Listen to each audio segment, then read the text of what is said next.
mga kapatids, yun na nga, nandito na naman tayo sa breeder ko. So ipapakita ko lang sa inyo yung breeder ko mga kalapatids na si Peter C at saka si Douglas mga kalapatids. So yun nga, sobrang tapang nga ni Juanan. Yun, yan na mga kalapatids, tapang. Tapos ito pala kalapatids yung Vandenbroek natin at saka Vampira line mga kalapatids. So yun, yun. So yung anak niya mga kalapatids naka-BBC na Summer at naka-BBC Summer. Ito naman mga kalapatids yung anak ni Peter C at saka ni Douglas mga kalapatids, BBC NDR mga kalapatids. Yun, yun mga kalapatids. So yun,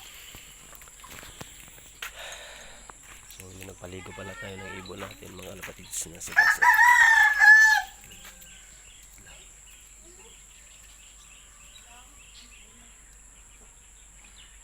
Pinaligawan pala natin sila kasi may training sila.